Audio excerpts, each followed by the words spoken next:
Հարգելի գործընկերներ, սիրելի հայրենակիցներ, սա իմ առաջին ելույթն է ազգային ժողովի այս ամբիոնի մոտ և ուզում եմ ասել, որ ուժեղ Հայաստան լինելու է։ Ելույթս ուզում եմ սկսեմ պարոն Բաբկեն Թունյանի կողմից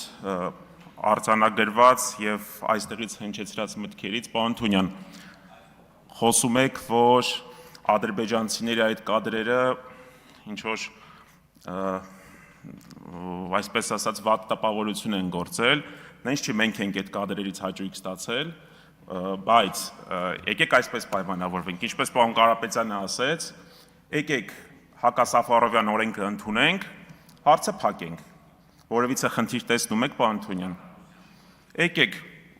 բերենք քննարկենք, այո, ինչպես օրինակի համար կարգավորում է գործում Թուրքիայում, նման կարգավորում էլ թող գործի Հայաստանի Հանրապետությունում,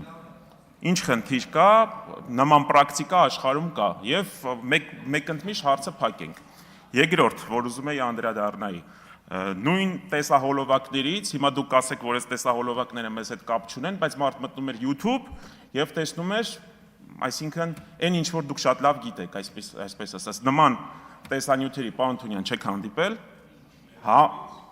ես չեմ ասում ձեր անունից, բայց ձեր թեզերով, պարոն Թունյան, ձեր թեզերով էր դա, ես չգիտեմ հիմա, բոլոր դեպքերում ես չեմ տեսել դատապարտող հայտարարություն ձեր կողմից, որ YouTube սոցիալական հարթակում նման տեսանյութեր հրապարակելը ճիշտ է կամ սխալ, դուք գնահատական չեք տվել, հուսով եմ մյուս ելույթին նաև այդ գնահատականը կտաք, շնորհակալություն։ Ինչ վերաբերում է հիմա այստեղ պետական մասնակցությամբ կամ պետական ընկերությունների մասին հայտարարություններին։ Պարոն Կոնջարյան, ամենայն հարգանքով, ես չեմ ուզում այստեղ քննարկել, թե ձեր կինը ինչքան աշխատավարձ է ստանում, կարանք ստեղծենք խորհրդարանական հարթակ, բացի հարց ու պատասխանից և բյուջեի կատարողականից, նաև այդ հարցերը քննարկենք։ Հիշատակում եք, որ տարիներ առաջ այս դահլիճներից մեկում լսումներ են տեղի ունեցել հեծի գծով։ Եկեք նաև անկախ մամուլը, մեր մյուս գործընկերները հարցեր են բարձրացնում, ասում են Հայփոստում այսպիսի իրավիճակ է, Զանգեզուրի պրինցե-մոլիբդենայում տենդերների հետ այսպիսի իրավիճակ է, Ամուլսարում բարձր աշխատավարձով կառավարության ներկայացուցիչ կա, եկեք քննարկենք, պարոն Թունյան, եկեք տնտեսական հանձնաժողովում այս հարցը քննարկենք, ստեղծենք ձևաչափ և խորհրդարանական վերահսկողությունը ընդլայնենք այդ ուղղությամբ, ընդլայնենք, այո, ես համոզված եմ, պարոն Ռուբինյանն է կաջակցի, պարոն Ալեքսանյանն էլ որպես ազգային ժողովի նախագահի տեղակալի թեկնածու և պարոն Կոնջարյանը ևս կաջակցեն, սկսենք գործընթացը, հրավիրենք տարեկան մի քանի օր համապատասխան գերատեսչությունների ներկայացուցիչներին, որոնք որ համակարգում են կառավարումը, տվյալ ընկերության կառավարման խորհրդին և այս հարցերը քննարկենք, բարձրացնենք, ընդ որում նպատակահարմար կլինի նաև ես որպես բիզնեսում երկար տարիներ աշխատած մարդ, գտնում եմ, որ ճիշտ կլինի նաև ներգրավենք Big Four աուդիտորական ընկերությունների ներկայացուցիչներին, թող KPMG-ին, PricewaterhouseCoopers և մյուս ընկերությունների ներկայացուցիչները գան, անեն ոչ միայն ֆինանսական աուդիտ, նաև անեն տեխնիկական աուդիտ։ Ինչպես օրինակի համար դա տարիներ առաջ, պարոն Ղազենյանի ելույթն է լինելու շուտով, արվել է հեծում։ Ստուգենք տենդերներ, այո, խորհրդարանական ձևաչափով։ Այսքանը, վերջում էլ ուզում էի անդրադառնալ Ադանայի մասին հայտարարությանը, ժողովուրդ, Ադանայի մասով ոչ մեկ ինչ-որ տարածքային նկրտումներ չունի, բայց եկեք հիշենք էլի, որ Ադանայում մեծ ընտան Կիլիկիո աթոռն է եղել, կաթողիկոսի աթոռն է եղել, 11-րդ դարից մինչև 15-րդ դար, ընդ որում Էջմիածին է տեղափոխվել աթոռը հենց Սիս քաղաքից, ունեցել ենք Կիլիկյան Հայաստան, ընդ որում բազմաթիվ աղբյուրներ ասում են, որ Գրիգոր Լուսավորիչն էլ մինչև Էջմիածին գալը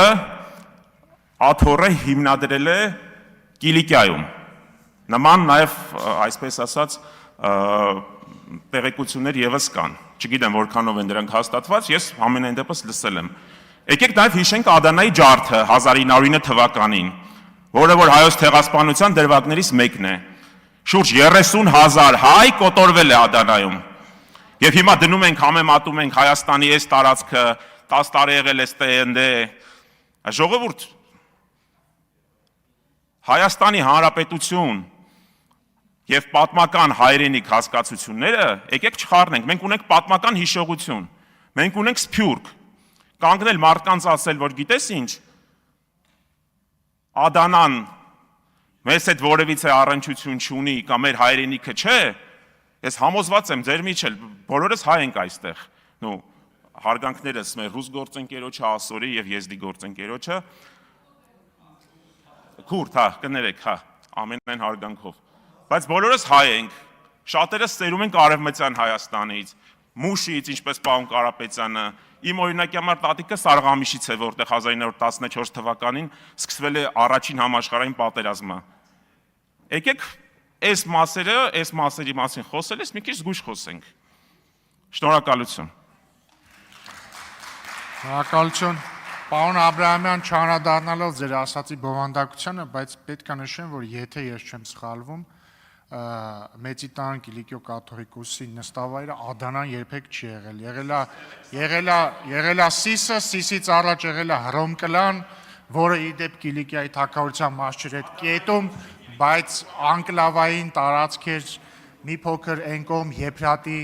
ափին, բայց սա զուտ պատմական ակնարկ։ Ձեր ելույթն ավարտված է, շնորհակալություն։ Պարոն Ռուբինյան, ես ասեցի, որ Կիլիկիայում է եղել, ավարտվել էր ելույթը, Դավիթ Ղազինյան մեկնաբանում, քանի որ մեկնաբանեցիք, այո, այսինքն 20 կիլոմետր հեռավորության վրա է եղել։ Դե բայց հիմա Երևանն ու Էջմիածինն էլ են 20 կիլոմետր հեռավորության վրա, բայց տարբեր քաղաքներ են։ Համեցեք, պարոն Ղազինյան։